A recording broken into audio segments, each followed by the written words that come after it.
Fundamentally, if you could cut the cost of blood testing, make it very small, make it usable in the home, what impact could that have? Rather than saving time for a doctor, which is important, can we increase health span for everybody? Most people that have the traditional insurance Western medicine paradigm, the lens is so fixed. If you need blood tests, you go to the doctor. Let's put a device in every home in America. Rather than making blood testing reactive, where, okay, I have terrible symptoms, now I'm going to get a bunch of blood work and hopefully they'll figure something out. It's making it proactive, where people are getting much more blood tests, and that's the cornerstone of their whole health journey. It helps to do the blood test because then you know what to work on. Medicine is getting better, but it's too expensive for most people. Having more data makes it easier. So if you give a doctor lots of data, here's 5 years worth of blood tests, why am I feeling bad? The chances that they're going to give you a good answer quickly are very high. What gets measured gets managed. Life expectancy is not increasing while cost is increasing in the standard medical system. And that is not true in Europe. America is just, it's obviously broken. I don't think anybody can argue it's not. Yeah. We don't have a very strong opinion of how to fix it, besides that you need more data and you need more control over the situation. There are lots of doctors writing books and so on. They're kind of dropping out of the standard approach and saying, okay, we need preventative medicine.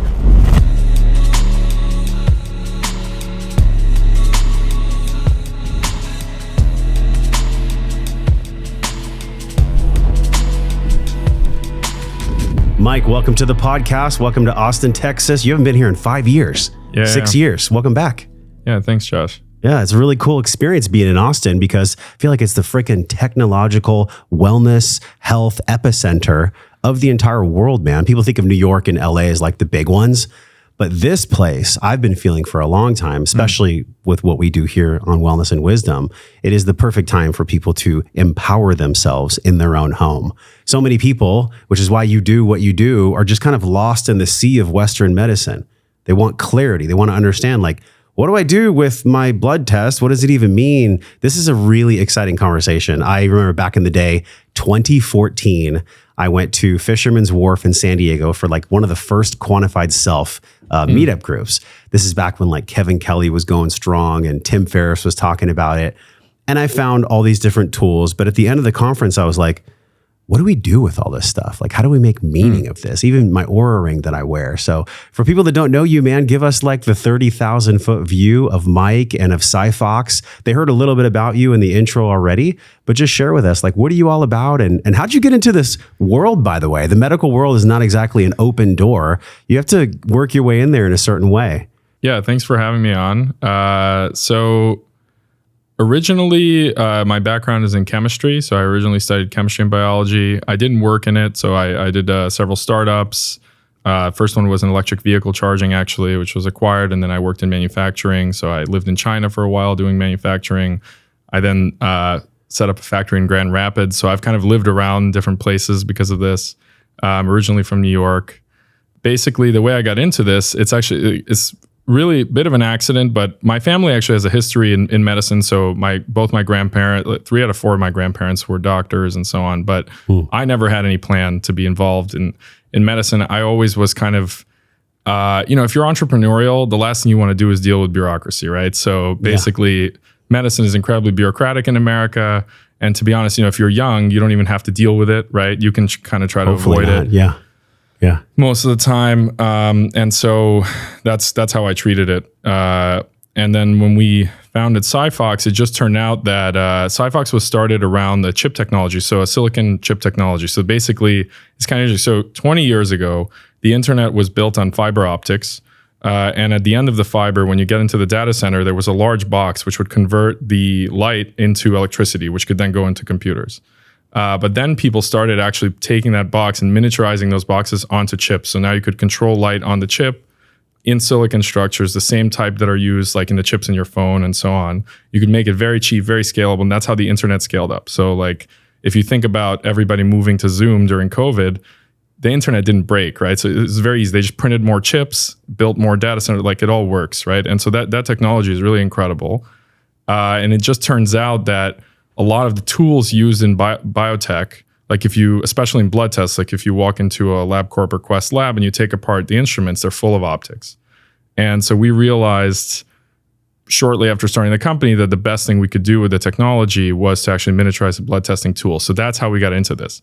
My co-founder is a really well-known engineer in the optical chip space. So he designed one of the chips that's basically the most successful one in the world for that's a silicon photonic transceiver. So it's for sending data through fibers. But like when you send an email, there's a very good chance it's going through one of the chips that he designed like by hand. Well, not by hand, but Sure. By hand. Yeah. Chips are very scalable. So like if you make a good chip, it, gets distributed all over the world, right? It's a little bit like software, there's one search, right? So there are, a couple of search engines, there's not 1,000. So anyway, so we realized that kind of the next frontier for this technology is miniaturizing these types of tools. So there are other people doing this for like DNA sequencing, trying to miniaturize DNA sequencing and so on. Actually, we have several of the founding engineers at our company from a company called Quantum Sci, which use the same technology to miniaturize a DNA sequencer over the last decade. And after we got into blood testing, I realized that you can't work fully within the system of blood testing because the way it's done now and the way the whole medical industry treats it, it's just super uninnovative. So there's not a lot of incentive in the system to make it better. I'm not the person to, be kind of like talking about this from a pedestal, right? So I'm just like anybody else who kind of uses the medical system. But obviously everybody knows it's broken. And it's very hard. Like a lot of medical devices, what they do is they'll go to 100 doctors and say, okay, what do you want? And so the doctors tell them, they work on it for 5 years or 10 years, they release it. And then it turns out, we didn't really, or like the insurance company doesn't like this. And, there's this kind of stuff and there's really not a lot of innovation. So we decided to take a different route and just look at fundamentally, if you could cut the cost of blood testing, make it very small, make it usable in the home, what impact could that have, right? So rather than, let's say, saving time for a doctor, which is important, it's like, can we, for example, increase health span, right, for everybody? Like, what would this look like really at scale? Is it possible to do something interesting? And what we found is that the science on blood testing and biomarker tracking is way ahead of what's being done, right? So if you have money and you're using a functional medicine doctor, you're paying a concierge medicine service, $100,000 a year, you're getting blood tests much more frequently. They're getting analyzed much more seriously. You're being tested for many more markers than the average person, right?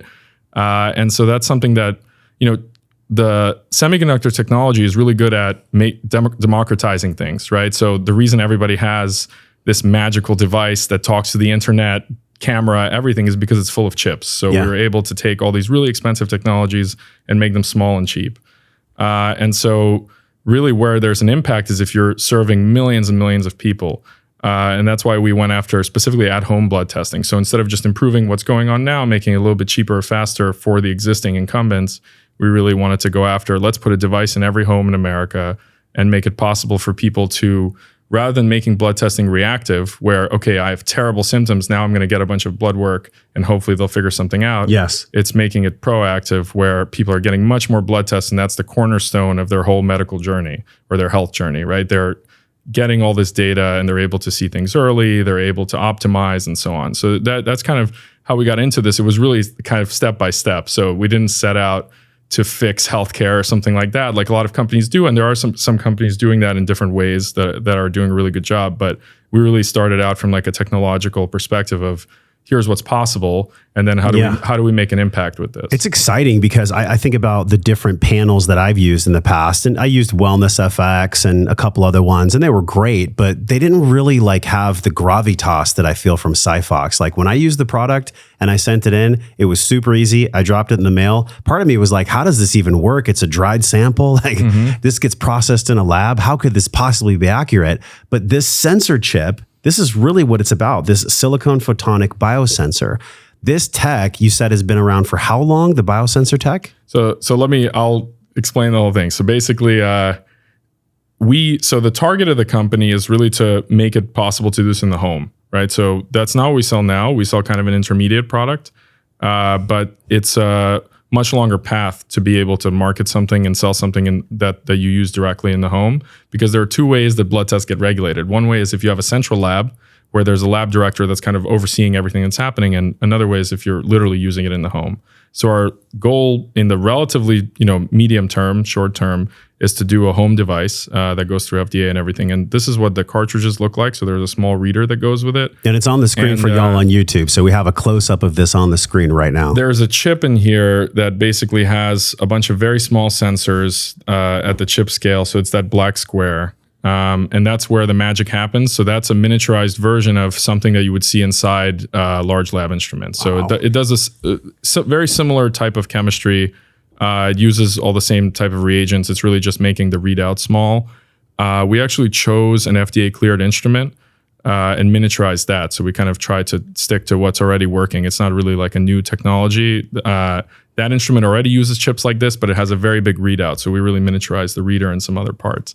So that's the crux of what the company's doing. But because it takes so long to get that through the FDA, fully developed, scaled up, we decided to go to market with an intermediate solution, which is like the best thing you can do with like slightly less innovative technology, but it's actually better than anything we could find out there. And if you've tried things like Wellness Effects or Insight Tracker or whatever, you still have to go in and get the venous draw. Yeah. And it's a pain in the ass. Yeah, and it's not something you're going to do every month, and it's very costly. So what we ended up doing is we built something around this card. So we don't produce this, but it's actually a very innovative technology. So what this does is when you put blood on these squares, so you put a small amount of blood from the finger on these squares, it separates the blood cells from the serum.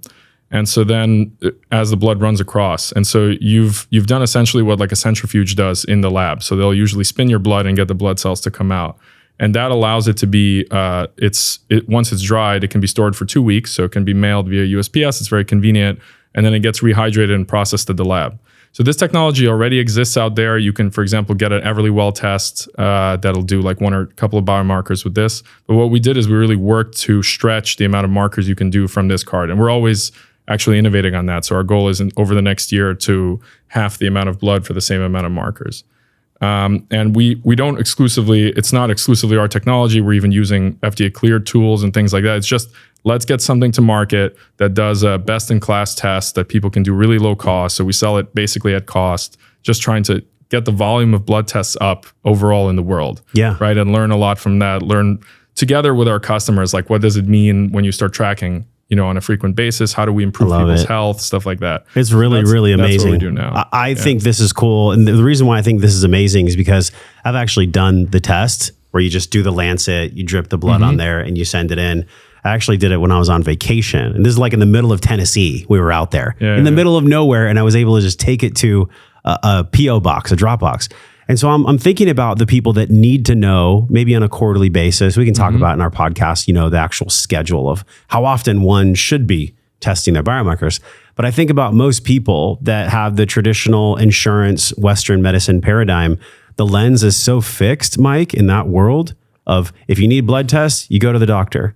If you need care, you go to the doctor. How do you even start to bridge the gap between the current, I guess you could say, consciousness around Western medicine and the paradigm of if you want to get well, you have to see a doctor versus this is true health because you're an empowered citizen scientist. You're the true N=1 that actually is taking control of their health. And you can do it for like a freaking fraction of the cost. Some of my labs that I've run are thousands of dollars. Yep. You can get 17 biomarkers from dripping your blood on a piece of paper. I mean, I know I'm being reductionistic, but it's freaking incredible where we are in the technological world. So how do you begin that conversation with, this global audience and just, at this table, man, of like real empowered health between the old model versus the new model? Because the new model is where it's at. Well, I think, one thing we really thought about a lot when we were designing this product is basically, okay, we're going to give people a very broad panel, like the broadest we can for the amount of blood, the amount of money, that kind of thing. And that's going to cover, inflammation, metabolic health, cardiovascular risk, hormonal. And we actually have some expansions where you can do more hormones. And the reason we did that is because there's this existing very powerful movement of people taking control of their health. And it's happening through all these different channels. So it's everything from podcasts to doctors coming out and saying, there are lots of doctors writing books and so on. They're kind of dropping out of the standard approach and saying, okay, we need preventative medicine. If you look at actually the graph, this is incredible. This graph alone kind of says it all. If you look at life expectancy versus dollars spent, So the US is now plateaued. So life expectancy is not increasing. And we're not even talking about health span. This is like being alive at all. Just surviving. Just surviving. Yeah. Forget even health is like a different story. Yeah. But life expectancy is not increasing while cost is increasing in the standard medical system. And that is not true in Europe. So if you look at all the European countries, I think if you can include like Israel and a few other countries, the graph has a bunch of, basically your typical Western country, everybody's life expectancy is increasing and the cost is not increasing that much. And so America is just, it's obviously broken. Like, no, I don't think anybody can argue it's not. Yeah. We don't have a very strong opinion of how to fix it, besides that you need more data and you need more control over the situation. So essentially, I think a good example is like diets, right? So the USDA food pyramid diet obviously failed everybody, right? Miserably. So that was a disaster. The question is like, what's a good diet, right? I think that's very hard. I mean, there are camps, right? There are all these like tribal camps of diets, but the reality is what you really need is to figure out what's working for you, because people are just very different. And they've had a different history in their body. Like you may have a really high insulin resistance, you might not, right? So, and this is something we see all the time. We're testing thousands and thousands of people, right? So we see a lot of variability for how people respond to diets, in general, like how their body can process food, metabolism, and so on. And really our belief, I mean, as engineers, is just that you would never really try to fix anything without having sensors on it, collecting data. And, if you can't afford to have a physician that's incredibly highly trained looking at you, like a prize racehorse, right? Which some people do, and that works, right? Like, we have an 80-plus-year-old president, right? So that's not something that was feasible 100 years ago. So medicine is getting better, but it's too expensive for most people to get that kind of scrutiny. Having more data makes it easier, right? So if you give a doctor lots of data, here's 5 years worth of blood tests. Why am I feeling bad? The chances that they're going to give you a good answer quickly are very high relative to you coming in. They don't know any, you've had one blood test a year. They haven't even tested you for most of the interesting things because you haven't had symptoms. Now you're not feeling that great. So that starts like a debugging process. If you have a baseline and that you've been optimizing against, and you see something change, that's much easier to deal with. And it's even something that people can take into their own hands. So they can say, okay, I'm going to try the keto diet, right? Let's see what effect this actually has on me. Like, does this have an effect on my testosterone? Does it have an effect on my sleep? Like, is my cortisol actually... Or the big one, cholesterol. Yeah, lots of people... Exactly. Lots of people are worried about their ApoB and cholesterol when they go on a keto diet, and tracking that and seeing whether, they can optimize it even while staying on that diet and so on. And so all of these things are... just made easier and more quantitative if you're doing blood tests. And I think that's a big missing part in general. Like there are a lot of people proposing solutions, like how to fix the fact that Americans are generally very sick. 6 out of 10 Americans have chronic disease. So there are a lot of solutions, both from the medical system and also from kind of alternative and holistic medicine and everything else, diet, from all angles, like exercise. So our position is just trying to look at what, we do make recommendations based on the blood test, but we kind of stick to the ones that are so well known that they're not really controversial. Everything else, we basically leave it to people to take control of it themselves. I mean, we're just giving you the data, showing you the context, like what does it mean? Yeah. And then you can go out and essentially find what works for your unique system, right? Because human body is incredibly complicated, and like all these one size fits all systems usually don't work for people. It blows my mind because you and I, Mike, have unique thumbprints, right? So we are biochemically individualistic, yet we have so many blanket fucking approaches in the traditional system that's like, if you're sick, take this pill. There's almost like a flow chart, which essentially leads to pharmacological intervention. That's just kind of how it goes. Yeah. And so that system is broken because if you go 30,000 feet above it, you can obviously see that there's really no customization. There's really no data-driven decisions. And to be honest, I'm curious how you feel about this. Most physicians, it seems like, don't even want to do full blood panels because then they'd have to spend time interpreting that panel. Did you find that when you were going through the creation of this company? Yeah, I think there's a lot of pushback. I can give you an interesting example. So we talked to somebody that's worked for a long time in standardization of insulin testing, not too successfully. So there's not a lot of, like, if you get an insulin test from different labs, you'll get pretty varying values, depending on which tool is used at that lab. So she's working on that for a long time, and we told her we're building a home insulin test. And so we're curious about like which tool should we try to standardize ourselves to and things like that. And she's like, why would somebody want a home insulin test? So basically, despite doing insulin, working in the insulin testing field as an academic for a very long time, she actually didn't really like believe in the fact that people even need this number, right? When in reality, insulin resistance is probably one of the biggest health problems in America. It's far larger than like it's 1/3 of Americans are going to be diabetic, like at the pace that they're going, right? Yeah. So it's just very funny. And today fasting insulin isn't even measured. Typically, right? Until you get to a very, once you're diabetic, they might measure it, but it's not something that's screened at all. Unless you're part of our community. I mean, that's definitely something we care about, because fasting insulin dictates a lot of other ancillary things. Of course. Yeah. And it's stuff, it's totally uncontroversial science, right? So this isn't like there's one guy who's the fasting insulin guy who's been publishing papers about this. It's like piles and piles of literature. Everything's been studied, right? But it's just, the system's really not set up to deal with it. The whole philosophy of it, the way that money is spent in the healthcare system doesn't support this kind of preventative approach. There's a lot of issues. I think it's not, doctors are kind of working within this bureaucratic system.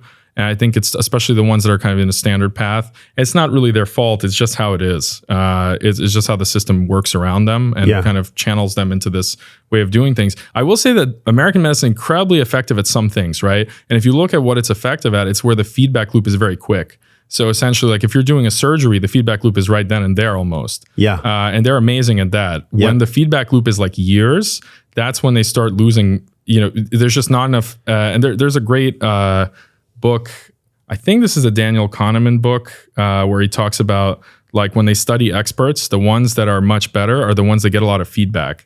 So if like fast feedback, imagine that. Yeah. And then they can basically train themselves, it's kind of like ChatGPT, right? There's just a lot of data, right? So they get trained on like what works, what doesn't, even if they don't fully understand it, right? So if you're seeing the intervention work in your patients quickly, then it's much easier to train yourself like what works, what doesn't, how do I do this?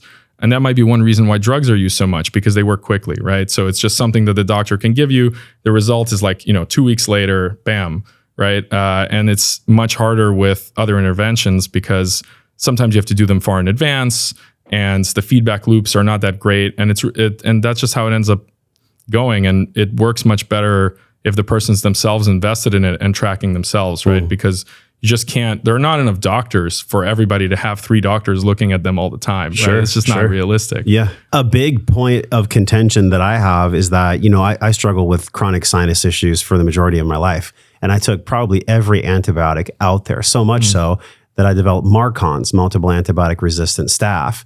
And so the way that I'm healing that is through natural care and working with functional med doc. But I'm really fortunate. Like, let's not sugarcoat this. I'm fortunate. I'm in a place of resources where I can do that. The average person, they just don't have that much coin to throw. And let's be real, those metrics that you mentioned where, 1/3 of Americans are marching their way to diabetes or more, those are the people that live in economically depressed areas that they need a break. They need a financial break for this. I'm curious, do you know who Peter Diamandis is? Have you heard of him and his work? I have.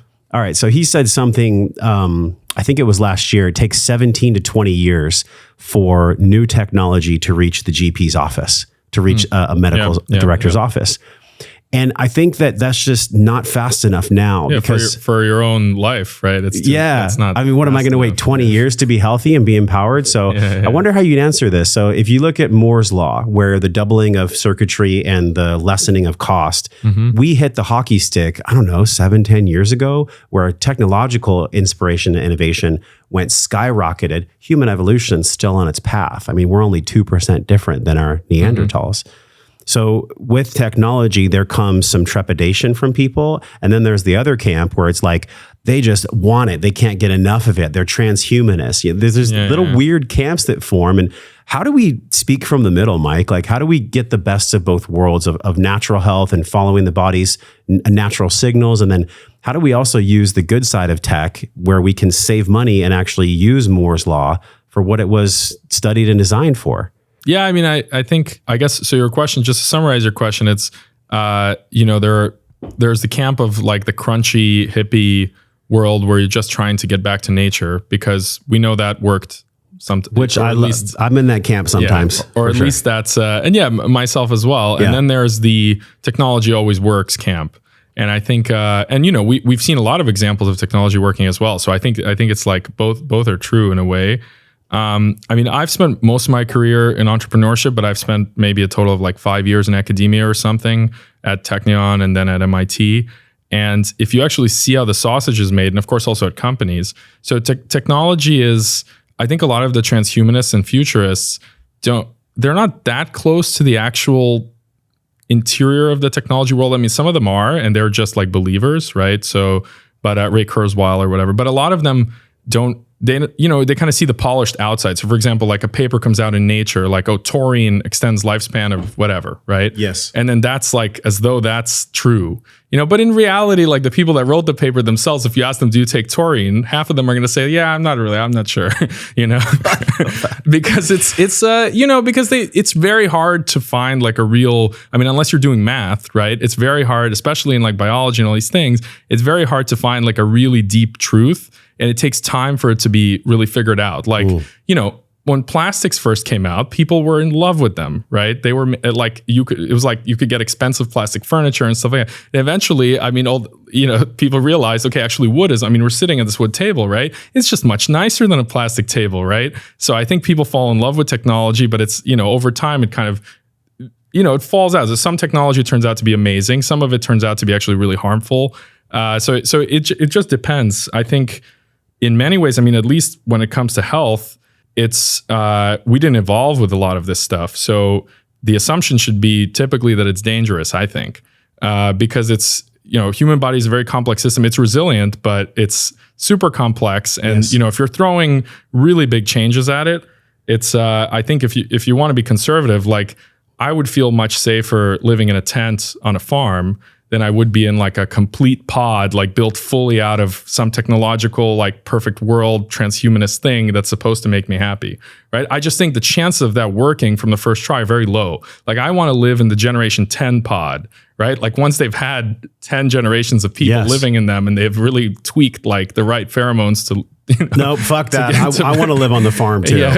I want to Yeah, live yeah. on a ranch. But I'm I with think you. it's obviously, there are lots of technologies that work amazing. And if you really need to solve a problem, you frequently have to use technology, right? Because sometimes those problems are created by technology and, you can't fix them naturally because they're really serious. And in fact, obviously in nature, things go wrong all the time also. So it's just, I think it's just about being data-driven and conservative is really the way to go, and just but also open-minded, right? So it's not like having a religion that one thing works or not.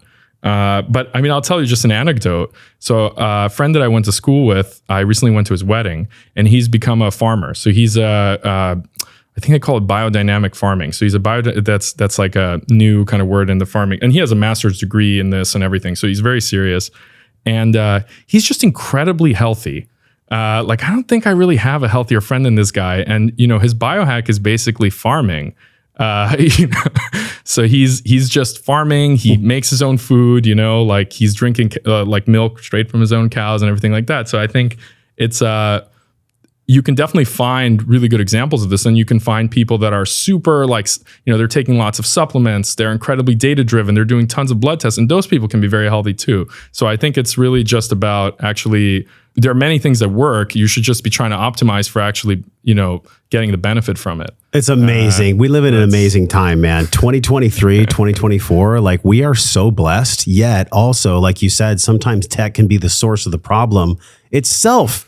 Like people that spend 12, 14 hours on screens all day. Yeah. We are guinea pigs for that. I mean, that's only been around for a handful of decades. So we're kind of figuring it out as we go along. I look at all the deleterious things that happen because of tech. And then I look at a company and a man like you, where it's like you're answering the call from some heart-based position. Maybe you've never been asked a question like this, and I'm cool with that. What is the heart behind what you're doing? What is the spirituality behind what you're doing? Because it's one thing to be a successful entrepreneur and solve a problem by, people go on Google and they search problems, and then that gets fed into a business engine. And then, somebody in Silicon Valley is like, oh, there's a white space. Let's create a product for that. And let's make a bunch of money. That's great, but that doesn't really solve the underpinnings of why the problem exists in the first place. So what's the heart? What's the soul for you behind SiPhox? Well, I think, there are different kinds of ambitious people, but I think, probably the right, all entrepreneurs are very ambitious, right? So it's like, why are they doing what they're doing? People that I like better are the ones that really want to see something happen in the world. So it's not about, really accumulating something or whatever, or power, but you want to see like make a change in the world that you're excited about, right? So just see things improve. Yeah. And for a lot of people that are, at heart, like scientists and engineers, it's really hard to find a situation like that. Like you can find a place where you have all the resources, right? So you can get into like Google X, right? So you can work at some research lab, but nothing you make gets commercialized. It's very typical. I mean, sometimes they do, but it's very typical to work on something for a long time and then they kind of say, and and maybe you don't even make anything that great because the environment is not sufficiently constrained where you're really focused, right? You're incredibly focused on solving a problem.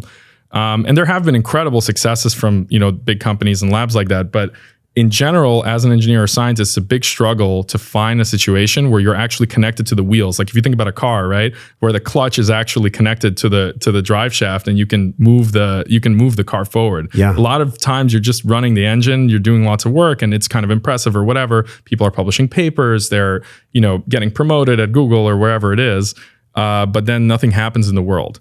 Right. So I think a lot of the motivation, and it's not just me, but I think a lot of the people we hire at SiPhox, one of the things that they're excited about is that we're really focused on, okay, we're actually going to make this, we're going to benefit real people, we're going to take whatever trade-offs we have to get to market and actually have this used, right? And there are lots of companies you can look at, like there was a company that made this headset. I'm trying to think of what it's called. It was really, really, they raised like $1 billion, Magic Leap, right? So where's the Magic Leap? I mean, they probably tried to make something amazing, right? So very technologically advanced, but they never just made anything, right? So now maybe they're going to launch something. I don't remember. I think they're still around. Why did they fail? Why do you think companies with that kind of inclination fail?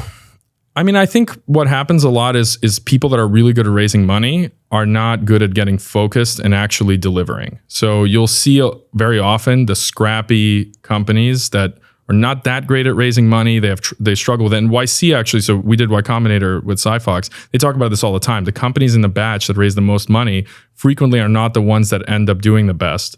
I mean, of course, a lot of them do well, but it's because if you're too good at raising money, so like Magic Leap raised a ton of money, sometimes you're not that great at executing, or you're not even passionate about it, right? You're just passionate about like blowing the balloon raising up, money, right? Yeah. Exactly. So it's very hard to like have all those, be an A player at that and an A player at actually delivering and so on.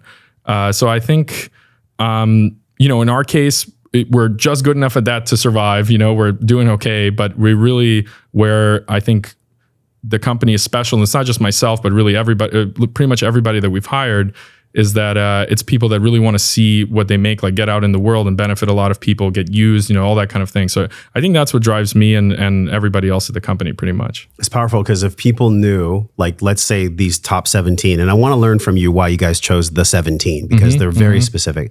Out of so many, there's hundreds and hundreds of biomarkers, why the 17? There's so many people that just literally don't understand. Like when I was spending time on family vacation in Tennessee, I was just noticing how people interact with each other and just what they were eating and how they were spending their time. And it didn't shock me, but it did make me sad, because really if they knew what they didn't know, in other words, if they could start to move through the ladder of awareness from unconscious incompetence to at least knowing that they're incompetent, conscious incompetence, then maybe they would understand. It's not a diss on people. We're all that way in some way. I'm that way in certain categories for sure. We all have blind spots. But I wonder for if you could wave a magic wand with SiPhox, and if you could put this in every single home, and if it could be something where you would then educate people, hey, these are the most important things that'll make you spend time longer with your kids, that'll make you feel better in your body, and that'll give you a higher quality of life. Like that's the juice. That's the magic. That's why we're here. Otherwise, what are we doing? We're kind of fucking wasting time. What do you feel about that picture I painted from Tennessee and just the state of our union when it comes to education around what biomarkers even are? So there are different ways to design a product, right? So then there are many of them are valid, right? So there are many valid ways to make like an amazing product. I don't have any background in product development. I've done a couple startups, so just some like personal experience, but I never studied it, nothing like that. So when we worked on it, myself and my co-founder really, gave birth to this and figured out like what will the first iteration look like, and a few other people on the team. But we spent a lot of time just pricking our fingers and taking blood tests. So that's the first thing. So we basically went through and many other things. So we tried all kinds of subscriptions, everything for a long time, because we were, for the first 2 years of the company, we were just developing hardware. We really launched this in the third year of the company. So those 2 years, I spent 10% of my time just trying different things, talking to tons of doctors, researchers, whatever, right? And kind of what I found is that there's different crowds in the health space, like the direct-to-consumer health space, and I would split them up like this. There's like the 23andMe crowd. So it's basically, I'm going to test you for something. Maybe it's not that serious. It's kind of a joke. Like you get to see if you're like, 10% German, like whatever, right? So very few people have taken a 23andMe test and then become, increase their lifespan by 10 years by like whatever, right? It's kind of just novel. It's novel. And genetics, it's just very hard to use only genetics because the genetics affect you, but really most of the things happen later, right? So that's why blood tests are more valuable. And then there are other, because 23andMe was so successful, there are other companies that do stuff like that. I think one really good example is probably the most successful at-home test. We studied all of this, right? And the most successful test is actually the food sensitivity test, which was basically a woman from Harvard Business School. And look, maybe I don't have this story correct. This is just my opinion, okay? So you have to take it with a grain of salt. But essentially, a woman from Harvard Business School, I think she's actually from Texas, and she realized that people were searching, I don't feel great after eating, right? So this is started with a Google search, kind of like what you're saying. This is more of a Silicon Valley approach. Yep. And so they developed this test where they test for what are called IgG antibodies, this test was around. They just repackaged it and kind of started selling it direct to consumer. IgG antibodies against food. The problem is that there are 4 types of IgG antibodies, and it's very expensive to test all 4, or whatever the reason is that they didn't end up doing that. So they test total IgG, which is like a very general number, and it can be there's a lot of things that affect it. And so basically, they could never really get doctors buy-in that like if you have a high IgG level for eggs or something, your body responds to eggs, and that means you can't eat eggs. So what really happens is there's some chance that is actually related to a food sensitivity. And it's very poorly understood.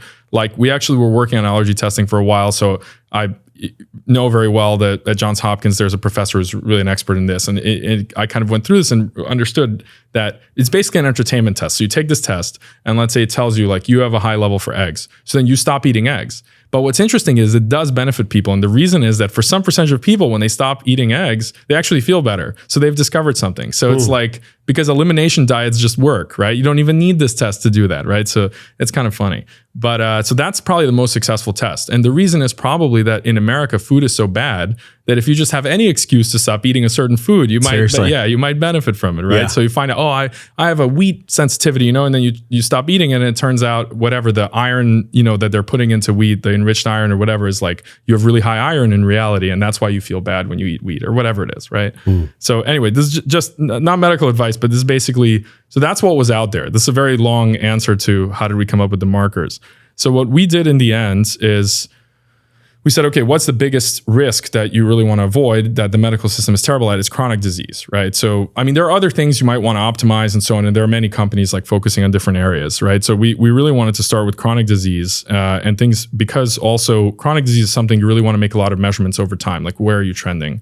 And if you look at 60% of Americans have a chronic disease. If you look at which markers or like which systems in your body are associated with that, it's inflammatory system, which is also really associated overall with longevity. So a lot of longevity people will talk about inflammation because it's thought of as like a big cause of aging in general. This is like the C-reactive protein, or do you use something else? Yeah, so there are a lot of inflammation markers. What's interesting is that they're all interconnected. So for example, you can measure what are called cytokines, which is like a more real-time inflammation measure and deeper. And sometimes they do that for people with like IBD and rheumatoid arthritis and stuff like that. But those will cause your body to produce CRP, C-reactive protein. So that C-reactive protein is like the gold standard measure. Yeah. And then there are a bunch of other things you can measure. And we measure more than one thing, but C-reactive protein is a major one. And that one is correlated directly with lifespan. So there are big studies where the higher your CRP is, it just decreases your lifespan. And there are many reasons it can be high, right? So it's not like a single one-shot thing. So it can be due to various inflammatory processes. But we measure several inflammation markers to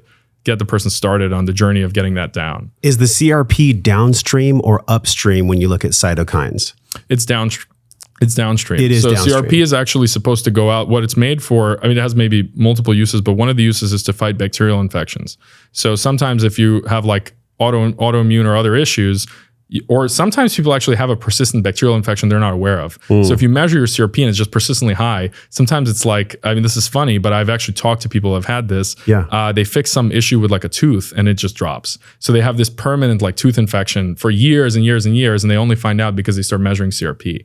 But basically, so wild. Yeah, it's very interesting. But basically, CRP, the average American has a CRP of 2.5. Healthy CRP is like 0.5. So they're way out, and doctors will only talk to you about your CRP above 3 or like maybe approaching 10. So they're kind of like, look, until you're 10, I don't even, whatever. It's not medical. You're just fat or whatever. Like, we don't care, right? You're just a typical unhealthy American. But it's something that really correlates with diet. It correlates with getting exposed. So sometimes it's allergens. I mean, it's a broad thing. So it can't tell you exactly like this is what you need to do, but there are basic things you can do to try to fix it. And we give like the typical recommendations, but then also like people just have to, it's their health journey. Like they have to figure out, try different things and figure it out. And there are more tests you can take to try to. It's a huge magnifying glass though. Like CRP from all the different, 600 interviews, this conversation of CRP has come up probably over 100 times. Yeah, it's a big one. It's like the biggest magnifying glass that you said in the portion of the stream where we can then take a look at why it's getting fed like that in the first place. Like, is it toxicity? Is it mold? Here in Austin, mold is fucking everywhere. And I don't know how it is in Boston or in just the entire state of Massachusetts, these wet climates and just what mold can do to people's bodies and raise their inflammation. It's wild that you said that you knew someone or you had heard of someone that had a tooth issue. I know more than two people that had this. And so if they can catch that early, like think about this. If somebody can catch their CRP, and we'll go over the other biomarkers that are in the SiPhox test, but this is why this is so freaking empowering, is because somebody can actually check in on how they're doing every 3 to 6 months instead of waiting 20 years to go to a doctor when they are above a 10 CRP. And by that time, they're going to spend hundreds of thousands of dollars, if not more, to fix what could have been fixed 2 decades ago. And it's... if you look at the studies, like it's really, forget the studies, just in our own data, we have thousands and thousands of people worth of data. If we take this broad test, so we see how's the person's hormonal system, how are they doing metabolically, whatever. People with high CRP typically are not doing well in other areas because inflammation just affects everything, and maybe the root cause is affecting multiple things. It's like, so that's one, that's a very big one. That was actually the first one that we started with. We considered launching a CRP only test. And then we said, no, we'll do a very broad panel because it's better to make it slightly more expensive, but just give people as much information as possible. And I think it turned out we were completely right because we actually found a lot of things that we weren't even aware of when we launched the product. So like a very good example is we started getting occasionally people with a ferritin. Ferritin is the protein that carries iron in your blood. Actually, you're not supposed to have that much of it in your blood. It's mostly in your cells. So if it's very high, like if it's elevated, it's usually inflammatory because your cells are breaking up and releasing this ferritin into your blood. But we've started seeing people with super high ferritin, like 10 times normal. And it turns out that there's a semi-genetic condition. I always mispronounce it, but it's like hemochromatosis, I think, which basically takes like 10 or 15 years off your life that people don't catch until they're really sick. And you can catch it just by measuring this one protein, which is a relatively common. Again, these are not like magic in the corner biomarkers studied in some lab. Like these are, ferritin is like gold standard normal. Typically it's low in anemia. So they'll measure it like in pregnant women because sometimes pregnant women get anemia. But yeah, you have these kind of unicorns that have super high ferritin. And for them, they take this test. It's whatever. I mean, it's not very cheap. It's whatever, $100, right? So it's not free, but I mean, they take this test and they've now gotten their ferritin down. So they go and it's actually pretty easy to treat. I think mostly what they do is just have them give blood. So I've heard that too. A couple times a year, just give blood and everything gets recycled. Yeah. There's one guy who actually wrote this whole long post on LinkedIn about how we basically, helped him get a decade of extra healthy life, right? So he was feeling terrible. He had gone through a bunch of he had a couple of surgeries from like dirt biking or something, and nobody had ever getting hurt dirt biking. Nobody just ever measured his ferritin. Like even when he was complaining of like different symptoms that are associated with this, he just never got it measured. And then of course he didn't buy our test looking for that. He just bought it like, I don't feel that great, right? And we weren't even, to be honest, just completely honest, we're technologists, right? We do blood tests. We covered a lot of the major chronic diseases. We weren't even aware of this one.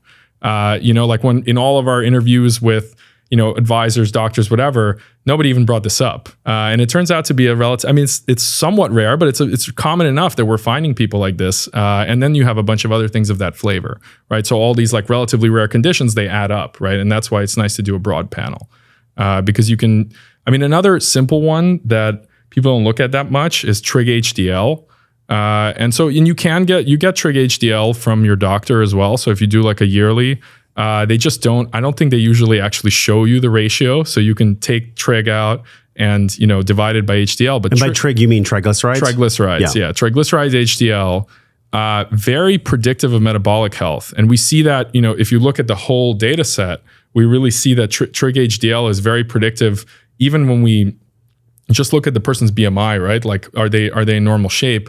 People with poor BMI are going to have that trig HDL out of range. And that's something that lots of studies support it. If you just look at your LDL or whatever, it's really trig HDL and even HbA1c, which is like the standard sugar marker. So it's the average of your last 90 days of sugar. That's how it works. So it's a protein that kind of sugar attaches to it, has a 90-day lifetime. So the amount of this protein that has a sugar on it correlates to how much sugar is in your blood over the last 90 days. Wow. And that's a really good one. That's a standard one. It gets measured every year. So if you look at your yearly blood test, if you're getting one, it's on there. Typically, they won't really talk to you about it until you're very close to diabetic, right? So it's like going up. Nobody says anything. And then it's like, oh, actually, you're getting diabetes, right? But anyway, that's a later marker. So you can still have like pretty good glucose control, but already be very metabolically, out of whack. And trig HDL as well as fasting insulin are going to be much earlier and sometimes more accurate also. So it's having this kind of like broad panel allows you to look at these things, and sometimes one of them is fine, but another one is not. Because again, people are all different. It also depends on other things in your diet and lifestyle, and even the day you take the test, right? So there's variability. Sure. If you're taking 10 tests in a decade, that variability of like, for example, testosterone and cortisol, those rise if you have a normal circadian rhythm, those are going to rise every morning. So when you go into the doctor and you get your test, even just the variability, like if you're not able to take the test at a precise time every time. Or if you didn't get sleep, or if your kid was keeping you up. I've been in that world. Exactly. So if you can control when you take the test, if you say, okay, I'm always going to take the test 1 hour after waking, and I'm going to take it on days where I've had like a normal day, normal sleep, that data is going to be much more accurate. Because otherwise you're just measuring noise, right? You're measuring like how long did it take the phlebotomist to get to you, right? Totally. So like an hour later or whatever it is, you wait in line and then the number's different. And what do you do with that information, right? That's a big one. It's a big one because if we can do a check-in for ourselves 3 times a year, maybe 4 times a year, that truly, and I really mean this, like from my own life experience, I'm 43. So like I've been in this world since 2002 was my first year as a fitness trainer. So it's been well over 20, almost 25 years. And when I look at the whole gamut of clients I used to work with, my own self, people I coached online, people that have sat in this studio, what comes up every single time is what gets measured gets managed. If you measure something, I don't care if it's like your business, even your relationships, your physical health, if you have some kind of a window, every successful business owner in the world, this is why I don't understand. This is why I'm so stoked on our podcast. I cannot understand why this conversation has not exploded across the entire nation, because every single business, I don't care if you're like a mom and pop shop or a multi-billion-dollar company, everybody takes inventory. Everybody has a P&L. Everybody has some kind of tracking system. If you don't, you're screwed. If you don't have a tracking system, you're screwed. So like this conversation is really near and dear to me because I think about my father struggled with health. My grandpa died at 80 of chronic heart failure on both my parental and maternal side. There have been all these conditions that honestly, if they were to just take a look throughout their life, maybe they'd still be with us, or definitely they'd be with us for longer. Like there's a heartstring here for me, and there should be a heartstring here for all of us, that if we're actually taking an honest look at how we're showing up in our biomarkers, then our lives can be extended by 10, 20, even 30 years. You mentioned the ferritin. Is there anything else that you've had come across your desk of like clients or research or things that you just looked at and you're like, holy shit, this person just added so much time on their life because this one biomarker showed us they have to take this easy step to basically treat themselves, heal themselves? So I think it's a mix. Like we don't collect as much data as some other companies around about our clients. So we don't always know like what they're doing on the other end, like how significant the results are for them or whatever. We do see people improve. And so obviously they're taking control of these things. I mean, one anecdote that I hear all the time is that people discover that they have low testosterone. And this is a big meme, right? That people have low testosterone in the modern day. It's poorly understood. You know, as a chemist, I'm biased that it's probably the plastics, if I had to guess, right? It's probably plastics and other endocrine disruptors. Like the phytochemicals that are inside of plastic. And yeah, so basically when you make plastic, it's plastic is kind of crystalline. So if you take a plastic bottle and you drop it, it'll just crack. So they add something called a plasticizer. It's like small molecules that break up the crystal structure so that the plastic is more like a glass. And so it's more tough. So it can stretch and things like that. It can move past itself at like the molecular level. And so those small molecules, they leach out. So if you like put a water bottle in the sun, it leaches these molecules into the water. And there are a million of these things going out, you know, from all angles, right? Because the whole world is built up out of Tell us more about the plastic. That's a really, please tell us more about the plastic. Because people read about this and like, it's fine. I can drink this water that's the temperature of the sun that's been sitting in my car for 3 days on the dashboard. You know, oddly, no, you can't. So the thing that surprises me is that these plastics, this is something I don't understand. I don't have enough of a background in this, but why there hasn't been just more research around safe plasticizers. This is like, I studied polymer chemistry. I don't understand why everybody knows this is going on. So, BPA, right? So there's like BPA free, but what they replaced BPA with is not really safe as far as I know. So they haven't really done like, they should do the serious studies and make sure that these plasticizers don't actually bind to any receptors in your body, right? And this hasn't been done. I don't know why. It seems like an obvious opportunity to me, right? Like somebody should probably have a startup, just like I make plastic that doesn't, if you put a frog in the water, I mean, this is the joke, right? Turning the frogs gay joke, but it's true. Like if you put a frog in the water with some of these chemicals, it changes the frog's sex and things like, they're just mimicking hormones. Let's talk about that because right now on the screen and in the show notes, there's going to be 2 reports. One of them was from Jade Tita, a guest on the show. Another one, whether you like him or not, I'm neither for nor against him. It's Alex Jones. And he had someone on his show and they broke down the science of how these chemicals leach into the water and turn frogs gay. I think they actually, that's like Alex Jones just being funny, but I think they no, there's some real science make them behind like they make the frogs hermaphrodites. They grow like both. But the thing, frogs drink through their skin, so they're especially susceptible to this. Like, well, so do we. I mean, the epidermis is the largest organ on the body. It's not quite as bad for people, but the point is, I'm a big believer in.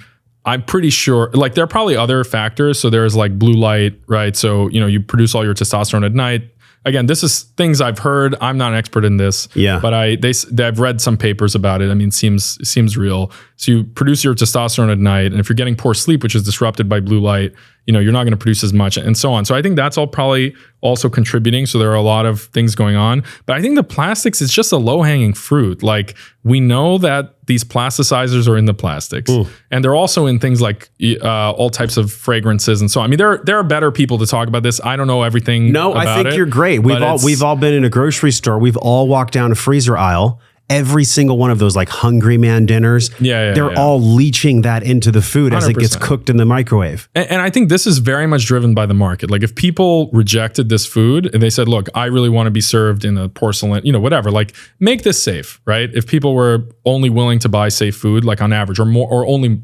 actually preferring it in the grocery store, you would certainly see companies it's capitalism. Like they're responsive, right? So right now, nobody cares, and that's why it's like this. They don't care because they don't know. Yeah, exactly. A lot of it is just a lack of this being discussed. But I think, many things are just banned in Europe. I mean, this is interesting. Again, this has been discussed a million times by other people, but Europe has banned many chemicals that are used routinely in America. Maybe some of them they're banning incorrectly. Like some of them might be fine, but many of them are really well studied. It's clear that they're not good for you. I think in some ways America is the quality of life in America suffers from all this stuff. The nice thing about America is that it's like a freedom storage battery, right? People are really free here. They're free to drink out of plastic. They're free to start SpaceX. It's like a range, right? You're kind of like free to both hurt yourself and do something exciting. But certainly we could probably fix the plasticizers thing. I don't see why it has to be that way. So I don't think it's like political issue, probably everybody should just agree that we need to ban these things, or at least consumers just need to reject them, right? Yeah. But of course, it's a lot of overhead, right? You have to start looking, how do I avoid this, and everything. But it's just, that's how it is. And it's something that, my parents are from the Soviet Union. And when they came to America, they were super paranoid about this stuff because they hadn't been using all the single-use stuff. They hadn't seen all these like weird colors in the food. Like what is this red food? How are they even doing this, right? So my parents, who were both scientists, like my mother especially as a biologist, was incredibly paranoid about all this stuff, and I'm very thankful for that because I must have avoided at least some of it, at least in the home, right? Because of that. And I think a lot of people, if they don't have that background, they're just like, yeah, this is normal, right? I microwave the plastic and then I eat out of it, right? Yeah. This is great. It's super convenient, whatever. So I think it's, anyway, how does this tie into the blood tests? A lot of people we see have, hormonal issues, right? So either they have low testosterone or it's other things. I mean, there's a range of things that we measure. So there's also, for example, we measure TSH, which is, it's called thyroid stimulating hormone. And that's your brain is producing a hormone that stimulates your thyroid to make thyroxine, which is the thyroid hormone regulates your metabolism. And if you have very high TSH or elevated TSH, it means that your thyroid's not really working well. And so your brain's producing more of that, saying like, come on, we need to, it's a control system. So it's saying, kind of like kicking it in the butt. Yeah, exactly. It's saying we need more of this, right? And it's the same thing with insulin. Like your body can't handle sugar. So, because the cells are not insulin sensitive. So you start making more insulin, right? To try to compensate for that. So it's these control systems going out of whack. And we measure TSH and we find people with elevated TSH. And really, the way you discover that normally is you have a bunch of issues. And then finally the doctor says like, okay, let's measure your thyroid levels because we can't, we're finally at the end of the rope. Like, I believe you don't feel well. And then you find out, okay, my thyroid's not functioning. And then there are a bunch of reasons it might be and so on, but at least having that knowledge, whether it's, okay, everything's fine, so I don't need to worry about this. I don't need to buy supplements for the thyroid or whatever it is, it's working, right? Versus just having no idea, right? So that's another one that we see frequently elevated. But I think with the low testosterone thing, the interesting thing is that that one's very entertaining. So people love that because it's it's like something. It's not super dangerous. It is bad for you to be out of range on it, but it's not as like serious. It's not cancer or something, right? It's not as serious as like inflammation or whatever. So it's more entertaining. People like to talk to each other about it. They like to joke about it with their wife or whatever. So I think that one is a very popular one. And I think there are a lot of companies now that are really focused on like giving people drugs to treat this. And I actually think that's probably okay, but you really should try all the hacks first. That's my take. If you're doing hormone therapy, it doesn't matter if you're not sleeping, if you're eating total crap, if you're not drinking water, if you're not doing cardio, if you're not lifting weights, if you have friends that tear you down, if you drink every weekend, if you spend time with negative Nancys that just try to tear down all your dreams, none of this shit's going to work. You could do hormone therapy till the cows come home. It's not going to matter. Yeah, I think it's, if you really can't afford to make changes in your life, maybe it makes sense to, there's the like actual testosterone therapy, and then there are the companies that they'll increase LH, which is the hormone that stimulates testosterone production. So that's probably a little bit safer. Again, not my expertise, but that's what I would do if I was going to do it. And that works. But it's, I think most people can start by just try the standard stuff. Watch the Huberman episode about testosterone or whatever your preferred guru is about this stuff. It works. If you do squats, I've done this, I've measured this on myself because I'm taking blood tests all the time, right? Because you have to, it's called dog fooding, right? There's like a famous guy who... yes, you gotta eat your own dog food. Yeah, exactly. Absolutely. You gotta eat your own dog food. There's actually, I don't know if you know this, but there was a guy who sold dog food who was known for like eating it in a TV commercial or something. Oh, that's totally disgusting. Actually, it's based on an actual person. My God. Anyway, so I'm dog fooding all the time. I take tests all the time. And my co-founder as well and a few other people in the company. Me too, man. My whole studio is full of dog food. All these supplements and tests and machines. And so basically, in my own data, I can definitely see that the hacks that people talk about actually work, right? So do you want to implement them, whatever, but yes, if you do full body exercise like squats, you're going to see your testosterone go up. If everything is working, like if that's not working, then you need to go and debug it. So there are people with real medical conditions and everything else.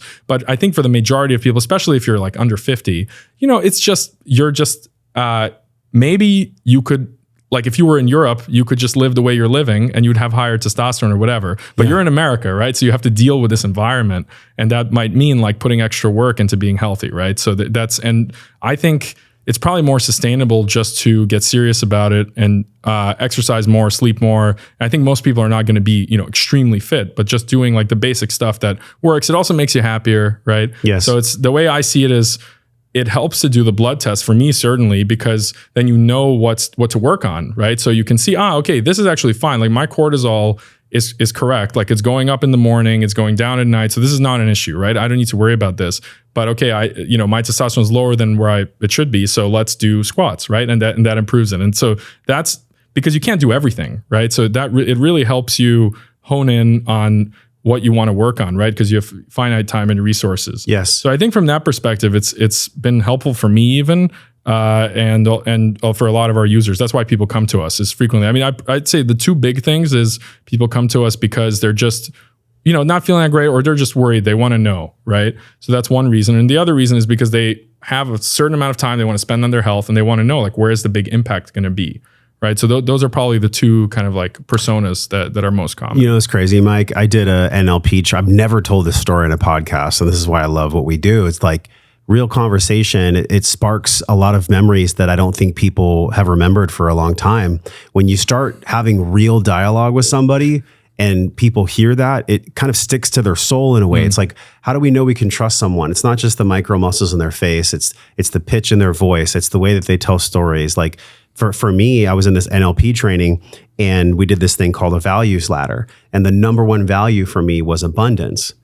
And they were like, okay, abundance in what? And we went down the line, and I realized it was abundance in health, because I used to be 280 pounds. I've struggled a lot with health in my life. And so they said, great. My coach was working with me, and he was like, all right, so how do you know that you're going to have perfect health? And immediately my unconscious mind was like, well, all my biomarkers would be in range.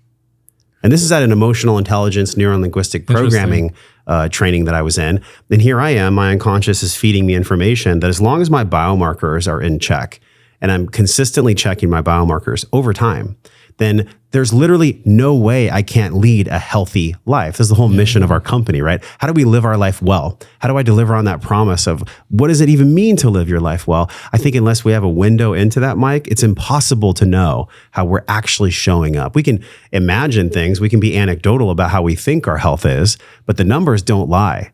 The numbers do not lie. And so I'm curious, like with these numbers, how do you yourself use this? Like what's something that you're working on right now in your own personal health, or maybe your own emotional health or mental health?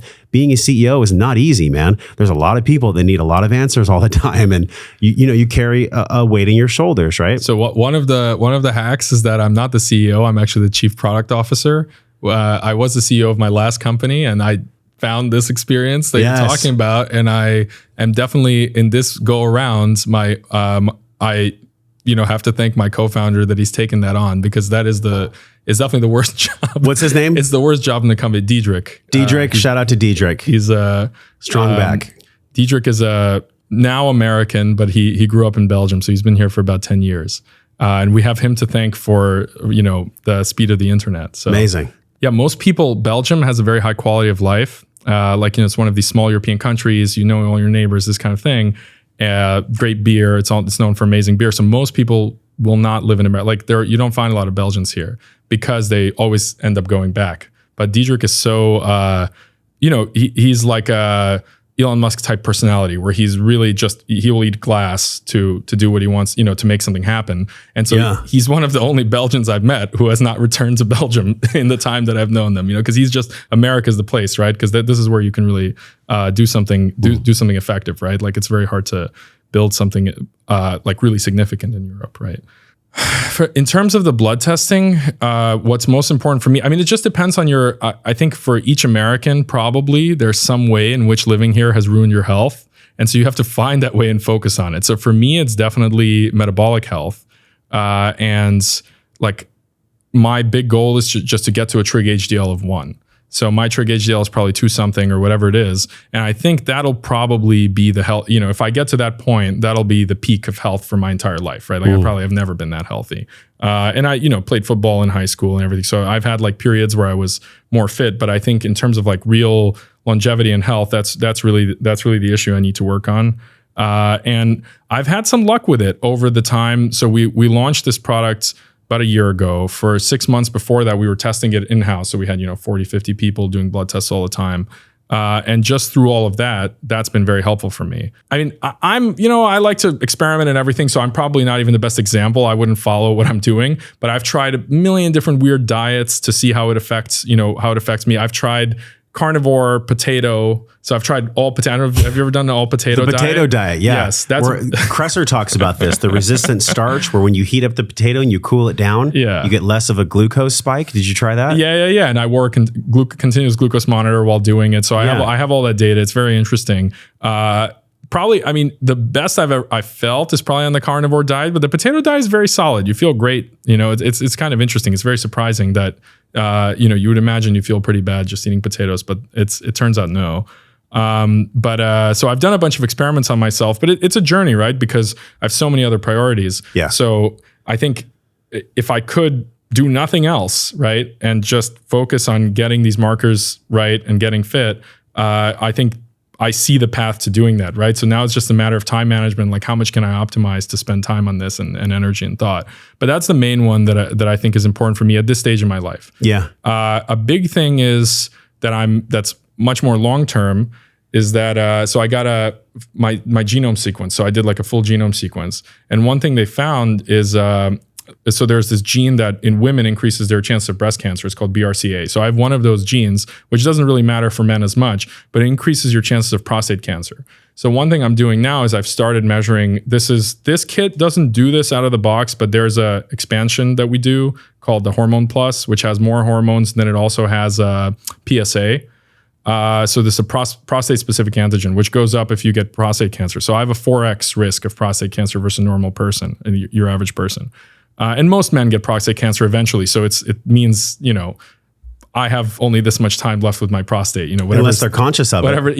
Whatever it is, 30 years or however much. I don't know how long it'll be. But anyway, if you track PSA, and there's actually somebody in our company who was like, he developed a cancer screening blood test at his previous job. And so he's very passionate about PSA specifically because he knows all the data on it and he studied a lot.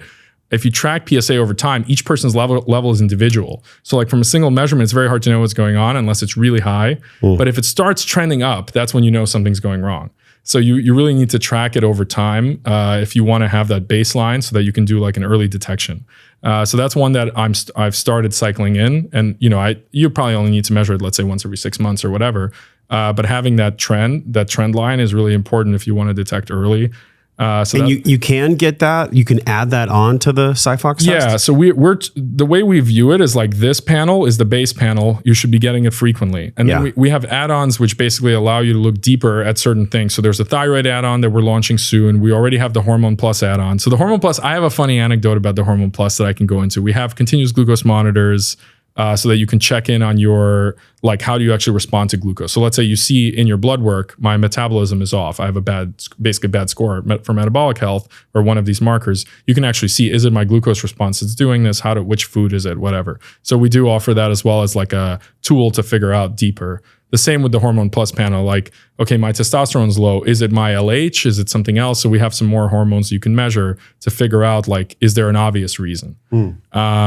And that's something that's in general a goal of the company is to increase the depth. So you're always taking this test, but then there are more things you can do if you want to go deeper and like actually learn about what's going on. And that's how, most engineers will debug a system, right? You do something broad and simple and you kind of see what's going on here. And these are all biomarkers that are really well studied. Very commonly, if there's a problem, they're out of range. And then we go deeper down, particular rabbit hole, like hormonal, thyroid, whatever it is. I think of what happened with Theranos, and that was big. They were even like a huge write-up in Time magazine back in the day when people used to read physical magazines. Remember those days where you'd like hold a magazine in your hands? Yeah, I used to read. I used to read Scientific American. Some people still do that. And I think about what went wrong with Theranos. What do you think went wrong with Theranos specifically? And then also, what do you think goes wrong with standard blood testing now that you guys are here to solve? That's a good question. So we always get the Theranos question, of course. So every deep tech industry, so anything that's very complicated and it's hard to really look inside, right? You can do 5 years or so of BSing everybody, right? especially if you don't launch. So if you never launch anything, you just say, oh, we're going to make a headset that does this, super virtual, whatever, right? You can always make a nice demo. There's an interesting example, there are examples of this. I don't want to, shit talk things, but there are examples of this in every difficult industry. So like LiDAR, anything that requires like really serious technology, you'll see these companies that are super hot. And then later it turns out, it didn't really work out. And nobody really, usually the thing that with Theranos is different is that people's health was at risk. And so they got investigated much deeper. The story, was much more popular. But this happens in technology in general. So you'll have somebody that's amazing at selling. They have an amazing vision. They know what people want, right? And they're not afraid to just say, we have what you want, right? So even if they don't have it. Yeah. So what Theranos did is they went to doctors and they said, what do you want? And the doctor said, I want a full blood panel from a single drop, right? Or whatever, right? Give me a full blood panel. And that's the problem, by the way, with developing blood tests for doctors. They can always, once you're at the doctor, they can always draw your blood. They can always send it to the standard lab. And so they want everything. They want your blood count. They want chemistry. They want it. So that's one of the reasons we're not looking at the doctor's office, because we can only do immunoassays. We really focus on proteins and hormones. So that's the area where we play. And then if you want your blood count or whatever, that's your annual blood test that you're getting anyway. So Theranos asked not people, but doctors, like, what do you guys want? And so the doctor said, okay, we want these 100 things that you normally get when you take many tubes of blood, right? And Theranos basically said, we're going to make it happen. But of course they had no plan. And so it's just one of these cases where somebody's really good at raising money, but they weren't able to. Sometimes they make it work, sometimes not, but it's just a hard problem, especially trying to do, it takes 3 different machines normally to do these tests. So the blood count is a machine, the chemistry is a machine. So chemistry is like, your ions, magnesium, chloride, whatever. Albumin is done on that, like some proteins are done on that as well. And then your immunoassay, which is hormones, HSCRP, whatever. And those are 3 big machines, like the size of this table, right? So if you're, going to go after this problem, you should pick one to start. So now, since Theranos, there have been companies that have kind of unbundled this. So for example, there's another YC company that already has gone through the FDA with a blood count, but it's specific. It's like for white blood cells, for cancer patients, it's like a narrower thing. But they have one. It's actually functional. It's gotten FDA approval. They sell it. So we're focused on immunoassays, which is proteins and hormones. And that's something that this technology is already FDA cleared for in a larger instrument. So it's very conservative relative to what they were trying to do. In the end, I think it's they had the right instinct that this is important, right? But it's just very hard to combine being amazing at fundraising and actually delivering, right? So that's rare. There are people like that, and those are the incredible success stories, right? But often these things are not mixed in one person.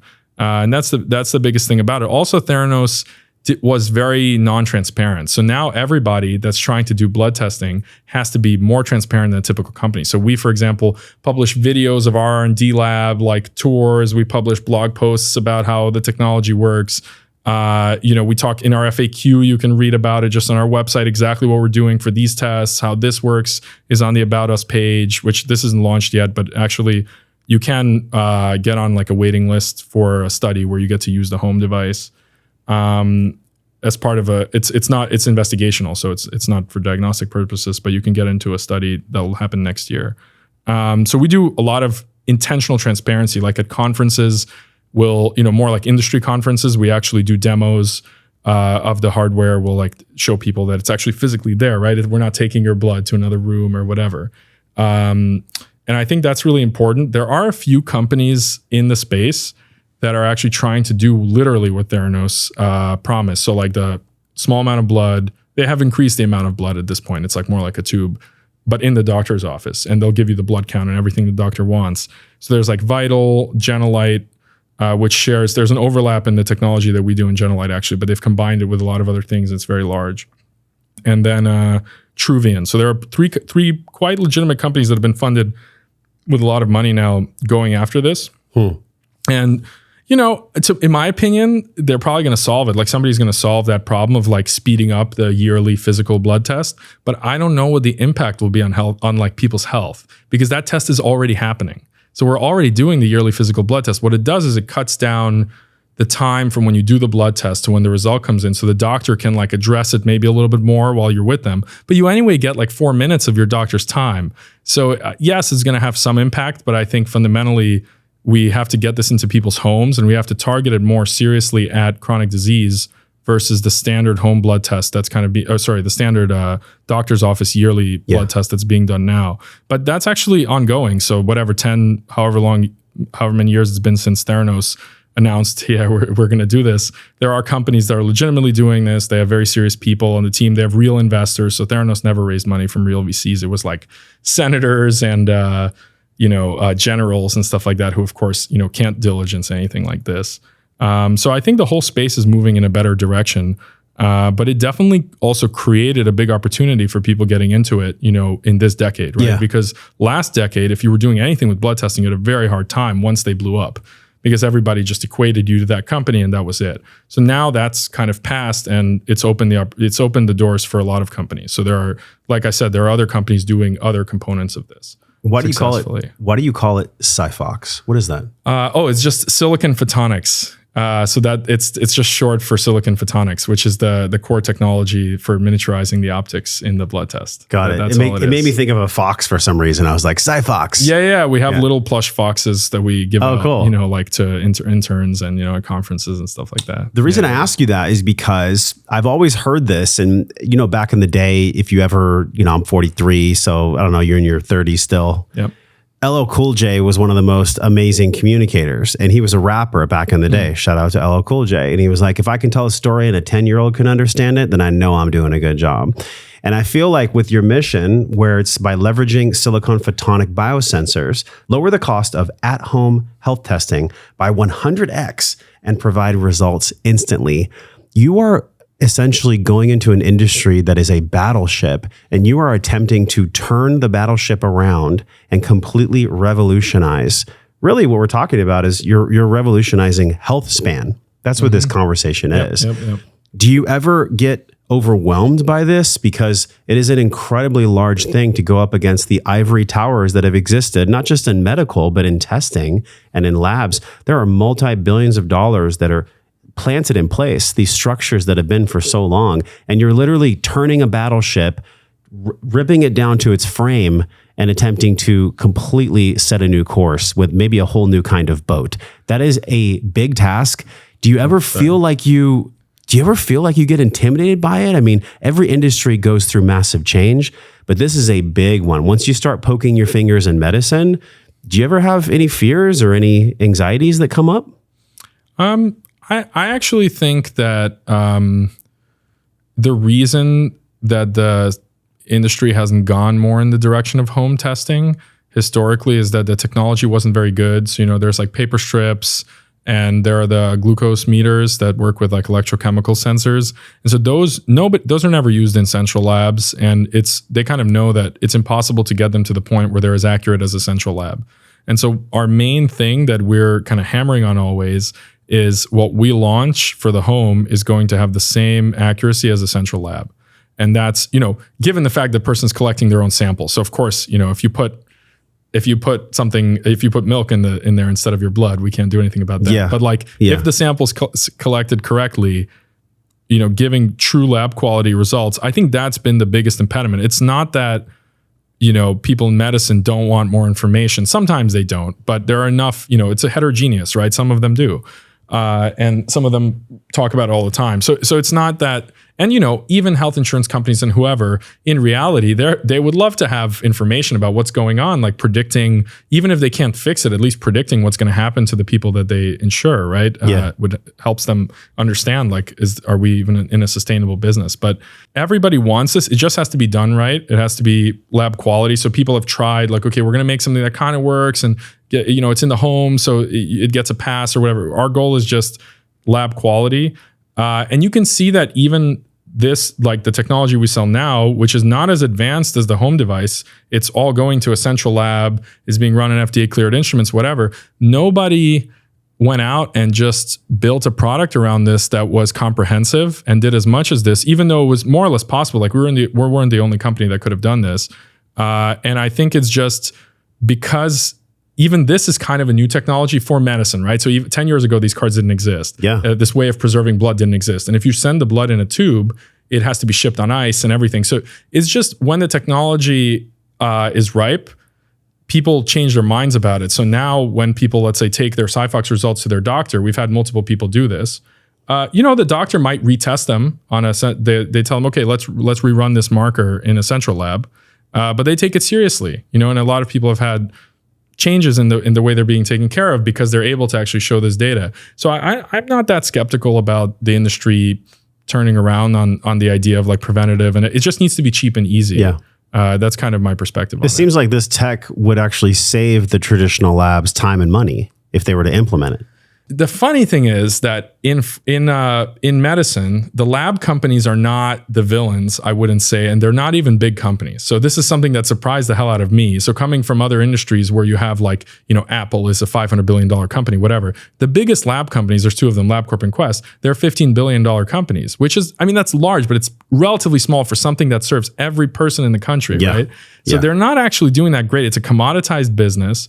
They don't make that much money. A lot of the cost is just, the fact that you have to go into an office, the phlebotomist, the moving the blood. It's a tough business, and it's forgotten by venture capitalists typically and investors in biotech and medicine because it's not very profitable. So people focus on drugs because drugs are very profitable. Once you have, look at the Ozempic, right? So that's doing incredible, right? So there's never been a blood test that has made as much money as Ozempic, I guarantee you. So basically, a lot of the focus and innovation is on drugs. So it's just a forgotten part of the industry, and it's I don't think there's a lot of like resistance to changing it if there was actually a solution. What there is a resistance to going out of their way to change it, right? So and that's something that the way we see it is we'll make it easy, right? And I think there's usually we don't get that much negativity. The skepticism is more around, can you make this low cost? Can this be done conveniently and whatever? But doctors generally understand that this could be, or for example, can you do this in a way that's going to be manageable for the doctor, right? Because if they just have all this data coming in, they already have 4 minutes to see you, right? So how are they supposed to deal with this, right? So there's a whole software infrastructure that has to be built around it for it to be realistic, and a lot of like autonomy for the user. But I think if you're practical, all of these things are solvable. I don't think there are any like entrenched interests that don't want people getting blood tests or anything like that. It's more just like a hard problem. It doesn't make much money compared to drugs. So people don't, you can't put as many resources into solving it. If it was as profitable as Ozempic, I guarantee you would have, and there's proof of this, you would have, some tiny blood test at home already. And the proof is the continuous glucose monitor. That thing is magical. And the reason they were able to build, for anyone who doesn't know, I'm wearing one here. So the continuous glucose monitor is there's two companies, Abbott and Dexcom, but there were about 100 companies that tried to build this. It's actually a filament that goes into your skin. It's implanted in your skin, and it measures, there's like a couple of electrodes there, and it measures your glucose live in your interstitial fluid. This was a really hard problem. Abbott bought a company that did this 20 years ago. It took them 15 years to commercialize it. The reason that they could do it is that diabetes is just such a big problem, and it's such a big market that it justified all this effort, right? So it's that's there's no like fundamental reason you don't have a blood test at home now. It's really because it's been too difficult, it's too expensive, all this stuff. And as chip technology has gotten better, it's just become more realistic to fix this. Like if we tried to do this 10 years ago, the technology wasn't there. It might have been possible, but the amount of investment, the amount of effort, everything would have been 10x.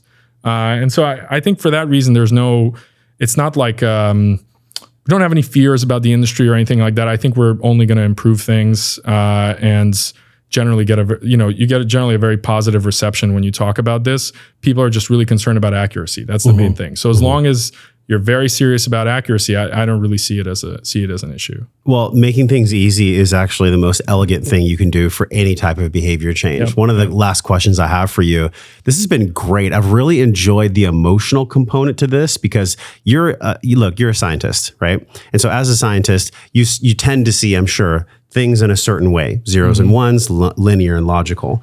But what I've really liked, and this happened when you came in, is you were talking to me about your time in China and the Chinese tea tables and how you make tea tables. And so the human element of this could not be more palpable for me, because at the end of the day, it's written on the box right here: measure more, get results. If you want true results, you have to address all of the being, not just the physical.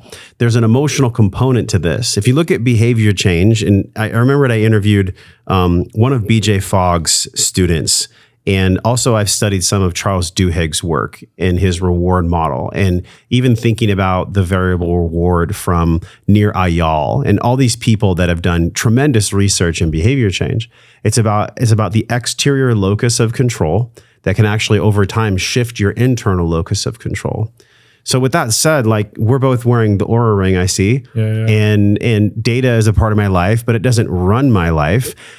How does using wearables actually help people change their behavior, especially when you pair it with something like, every 3 month, a quarterly blood test? How does that actually work? What have you seen from data on that? And just anecdotally, it makes sense to me. But from a data perspective, does wearables and biomarkers combined move people towards different behaviors? So when we were designing the product, we tried a lot of things, right? And we found, this was strange to me. So I tried all the different wearables, of course, and it was weird to me that there was no, as far as I know, that still doesn't exist. There was no one dashboard where you could see your blood results and, a digest of your wearable data over the period before the blood test. So it would make sense. I want to know, like, how did I sleep for 2 weeks or a month before I took this blood test to see, like, is it actually having an effect?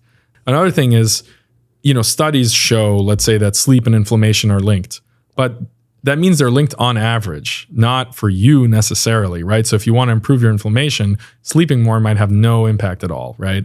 And that's also something we see in our data. Sleep and inflammation are correlated in 50% of people.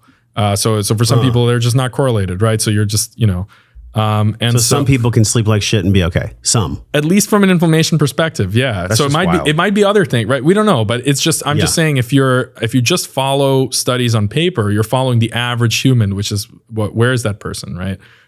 So it's certainly not you. So I think it was kind of obvious to us that this technology is getting better and better. Like, wearables have gotten much better over the last 5 years, and it's also chips, right? That's why they're getting better, because chips are getting better. It was just an obvious thing. Like, why wouldn't you want to see all of this information in one place? And that's our philosophy in general. Like, we focus on being the best blood test in the industry, and then we add other things. Kind of, I would say, like, we do a mediocre job with everything else, right? So we're the best blood test in the industry, but then we have wearable integration. We'll summarize your wearable data, and we're not going to go into it as deep as Oura. So if you want to know, like, super deep what's going on with your sleep, whatever, just open the Oura app. We'll give you your average sleep. Like, how was your sleep? We have 3 different things, like REM, whatever it is, right? We'll give you those numbers next to your blood data. We'll give you a score, but we're not going to say we're the experts in sleep, right? So we just kind of stick to being the experts in blood tests, but we build around it all the tools that allow you to, like, low effort. Again, and this is because, honestly, there are different product philosophies. So some are, I think I was going to go into this earlier and I didn't make it. So it's basically, sometimes, you interview a lot of users, you ask them what they want, whatever it is. And other products, like, this is how Gmail was built, for example. They just built it for a couple of people. So the guy who built Gmail, he happens to actually be an investor in SiPhox. So he was very involved with Y Combinator and so on afterwards. But there's a podcast where he talks about this, which struck me like it's very interesting. When he built Gmail, he just built it for a few people at Google. His goal was to get them to switch from their regular email client to Gmail, which is tough, right? Like, if I come to you and say, change the way you do email, it's difficult because you're constantly doing email. You're very used to it. So this product, in many ways, was just built for a few people. But we built it so that we actually would use it, right? So it's like super low effort, like this kind of stuff. And that's our philosophy. Like, we do a lot of things mediocre, super low effort. So, like, you don't have to be looking at an app for 3 hours to figure out your sleep or whatever. It's just one number in the dashboard. But so it's just done okay, but it's in the same place as your blood results, which are really the anchor of how we view, like, tracking somebody's health, right? That's really the most important thing. And everything else is ancillary, but it's a tool to get it all, just improve it and see what's going on. So is your sleep actually affecting this marker, that kind of thing. So that's how we view wearables. It's something that we're always tracking. We integrate with like 200 different wearables. And I'm always really excited to see, like, what's coming next in that space. But I think it's somewhat done. So I'm not sure what will be. Can they come up with anything more? Yeah. But we'll see. But I really like the Aura. I think it's one of the best ones, and a lot of our users will use that one. But it's that's kind of how I see it. We're not experts in it, but we make it possible to have it all in one place, and that's what makes it really low effort. Have you ever seen that movie Gattaca? Do you know about it? Yeah. Okay. Yeah, so in Gattaca, they had like all these biometrics that they were testing and biomarkers, and they had like thumb. I think he even faked his thumbprint, like he got someone else's skin and he got in there. And I think that movie really set a tone for people how powerful introspection from a biological level can actually be. When you know your numbers, they had class warfare in that movie, where if you had certain biomarkers and your genetics came out in a certain way, you literally had more life opportunities. I would actually say that Gattaca is here in some way on planet Earth. If you have an epigenetic expression because of your environment, like you're in more economically diverse climate, you're not economically depressed, you probably are going to have more opportunities just like they had in Gattaca. And I think if people can actually use this and you make this so affordable that people can, so thank you for that. By the way, it's on the screen right now. It's joshtrent.com/blood test. And that'll take you right to the website. You just enter the code JOSH10. It's 10% off. It's already very cheap, by the way, the test. So I don't know how y'all did that. Took these huge machines and boiled it down so that you can actually put it in a lab and test from the paper. It's freaking amazing. But the roundabout question I'm getting to is like, if we tune in to how our body actually is from a data perspective, from a true physiology, and we just, over the course of time, we just, almost like the bumpers in the bowling lane, we just get ourselves to bowl more strikes and we just slowly adapt in better behaviors.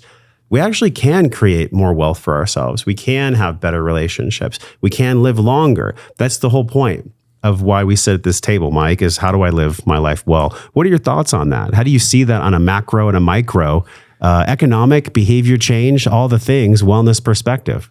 I'm from an immigrant family. I think in other countries that have a longer history, it's harder to do new things, but they do have a lot of things that work. So for example, like the diets are more, there's kind of a progression for the last 3,000 years of what people are eating. In America, you show up and it's like deep fried Oreos, whatever, right? So it's like, it's super extreme for people that are not from here, right? Yes, so, for the first half of my life or whatever, until I became an adult, I really wasn't exposed much to that at all because I was living in New York and mostly eating at home with like, just Soviet food, whatever, like buckwheat or something.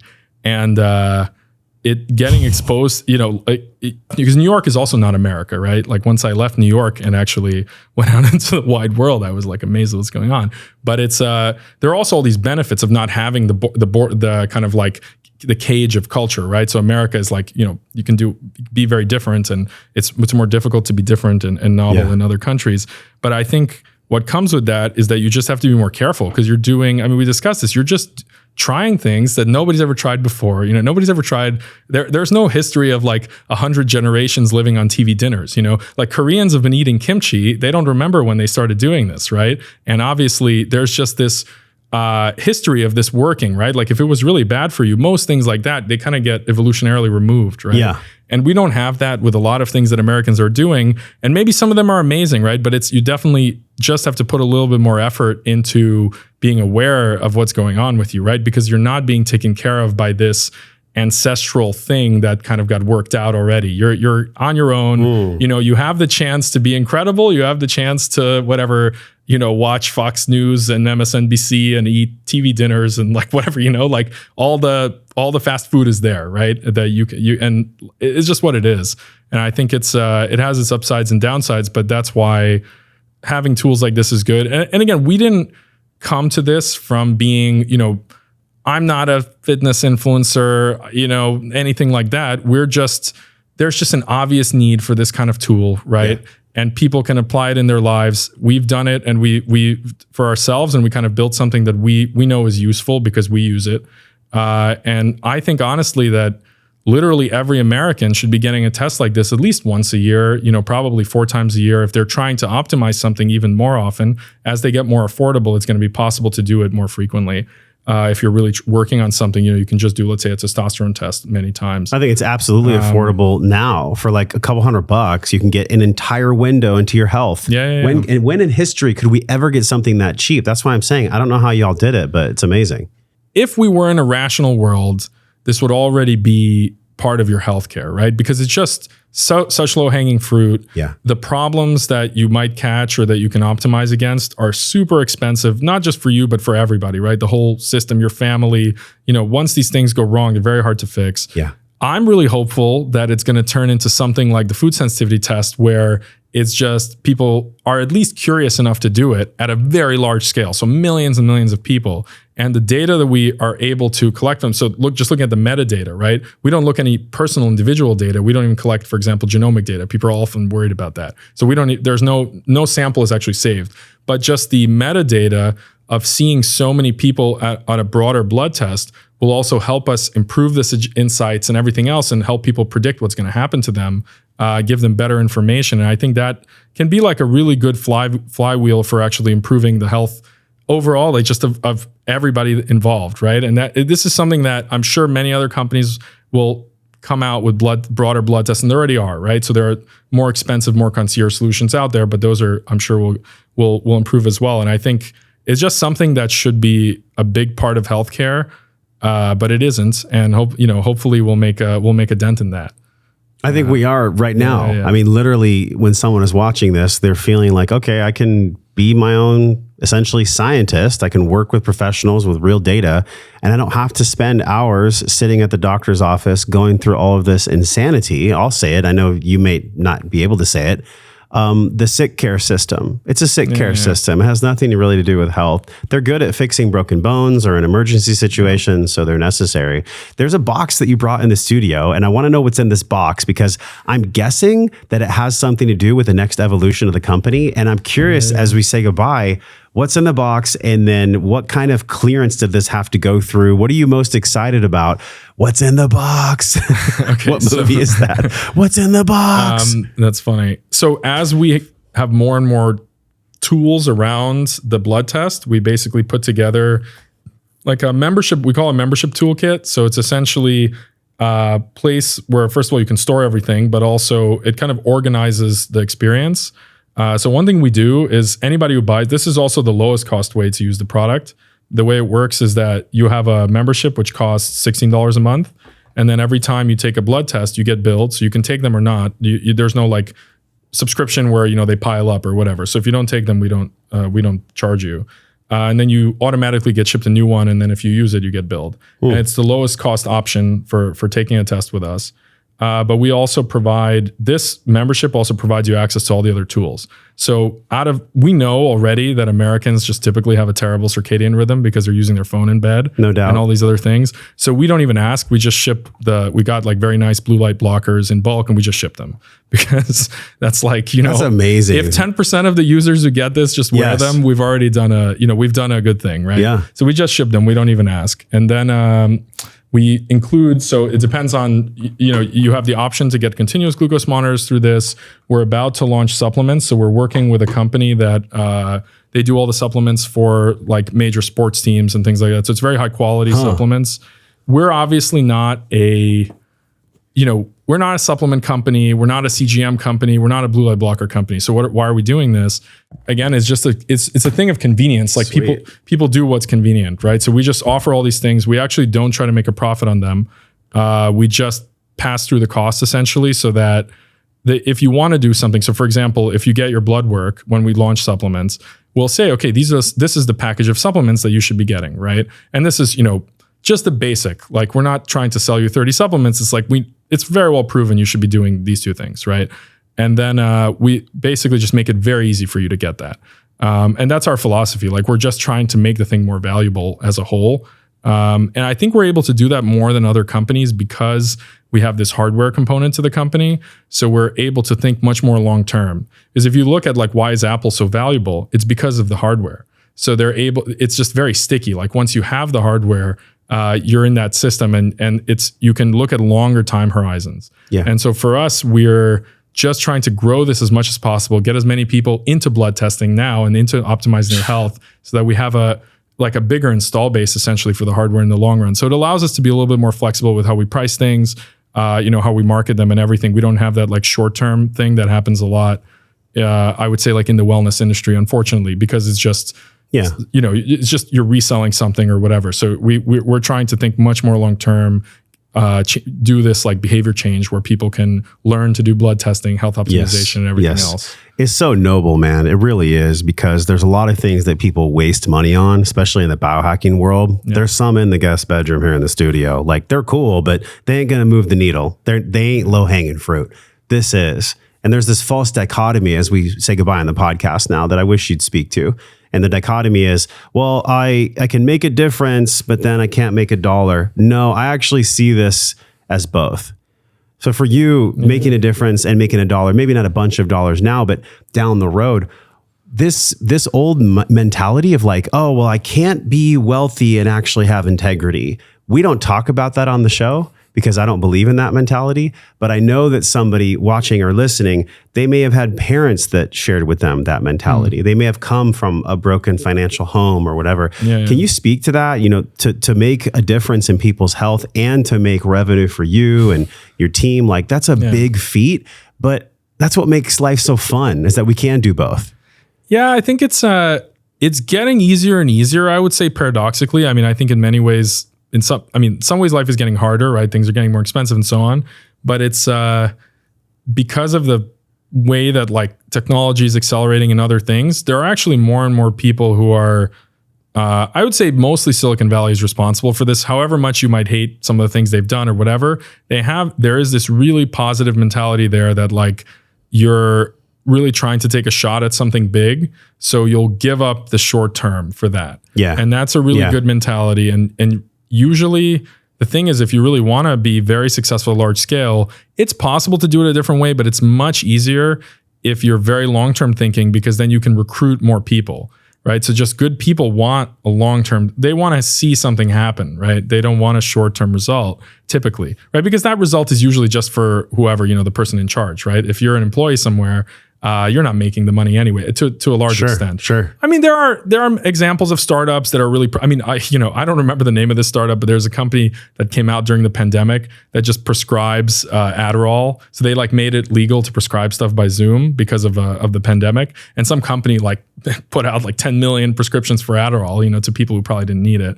And, that kind of stuff happens. But I think it's, typically, if you want to work with good people, they usually want to be doing something good and like positive in the long run. And I think, in the end, the same is even true for investors. So if you have really high quality investors, yes, they want to make money, but they've already made money, right? So they usually want to see something that's going to have a big impact where they have like a legacy from it and things like that. So I think it all fits well together. It's and the more you expand the scope of what you're doing, the easier it gets. So it's like if you're working on some single small thing and it's like hard to make that profitable or whatever without screwing your customers, just expand what you're doing until you're doing enough that you can have a big impact and you don't have to like do like small trades, right? And that's kind of how I see it. And that's so far been working out for us. Well, the long game is the more fun game, in my opinion. Exactly. The short-term game might be cool, but it ends really quickly. And so I want to live in this game life as long as I can. And, hopefully I really feel like this tool set can be a way that we can do that. It can accelerate not just the quality of our life, but it's something freaking actionable. There's so much woo-woo and so much insanity in the world of wellness, man. I see a lot of it, Mike. And this is something that's really tactical and really like from the ground up. You can do this. It's affordable. It's on the screen again right now, joshtrent.com/blood test. And the code is Josh10. So Mike gave you 10% off. So thank you to Mike. Thank you to SiPhox. We covered a lot of ground, man. What did we miss when we look at this concept of at-home blood testing, the regulations of FDA and everything that you're up against and everything that you're for, everything that you're creating? What did we miss? Like, what else do people get to know? What should we know about at-home blood testing? So probably there's just two things. Well, we've covered a ton here, which has been really fun. There's probably two things that I haven't mentioned that are worth mentioning. Depending on who's watching this. So one is if you like experimenting with stuff and you want to go like the extra mile, you can actually get onto I mentioned this briefly, but you can get onto a waiting list. We're going to have a big study where we actually enroll people to use the at-home device. So again, this is now being run in a very conventional way.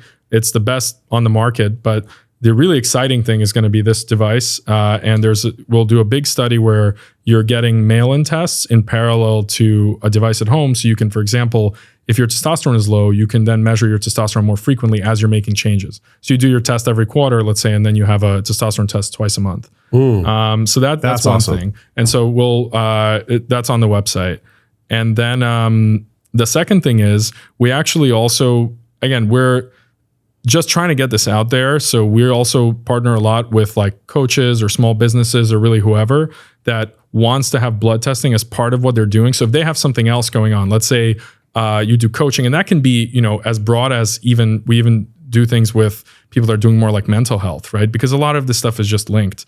But and you want to have a blood testing component in that allows you to unlock, for example, a better coaching experience or a better nutrition experience, a better supplements experience, whatever it is. We actually have a super easy way to do that. We have very transparent pricing. It's directly on the website also, and you can essentially, it's co-branding. So you put your logo on our kit. We help you do all the blood testing. We take care of it. We still review everything before it's released to your clients. So you don't have to be an expert in blood testing.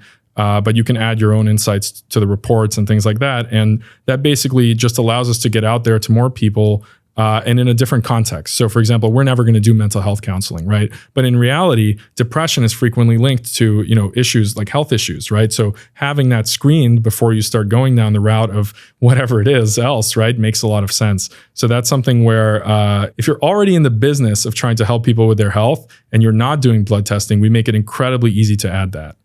And that I think it can be very impactful. So that's just something I wanted to mention. It's really huge. So this is going to be probably one of our biggest show notes ever. We've talked about movies, resources, science. Like we've gone down and into all the weeds on this one, and they were really fun weeds too. I love this because I got away from the quantified self community because it was so heady. And I stopped going to the conferences, but I believe in it. I think when we look at behavior change, like what allowed me to change my behavior was constantly looking within. And sometimes in our world where we're constantly outside of ourselves, we need stuff like this to bring us back to our intuition, which is actually where all of the decisions come from anyways, if we're conscious. So man, as we say goodbye, how would you define everything we've discussed today, the encapsulation of why you're in the world and what the hell we're doing here? How do you live your life well? What does that even mean to you? How would you define wellness?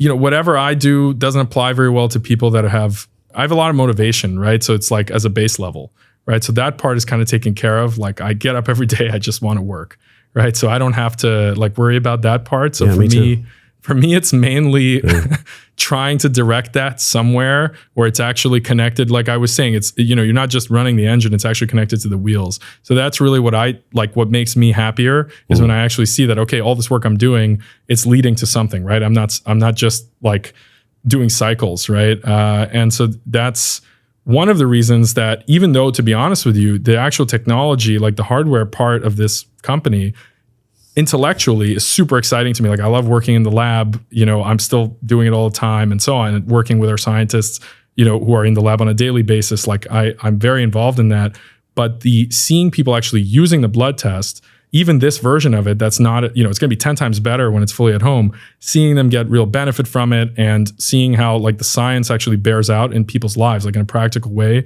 That's been really exciting for me, and it's very rewarding, right? So it makes it, again, people talk about like the stress of being a founder and everything like that. I think if people are really using the product and getting benefit from it, it kind of smooths over a lot of that.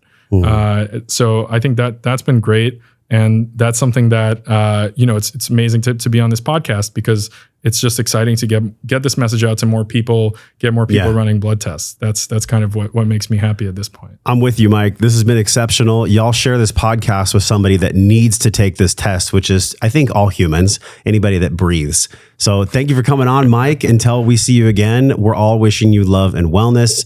Y'all go out there, do something you enjoy, make meaning of this world because life is finite and we don't get off this earth alive. So we'll talk to you guys soon. Wishing you love and wellness. Peace. Hey, thanks for watching this video. If you love this video, hit subscribe. That way you'll be automatically notified when new videos come out, new episodes, and also share this video with a friend.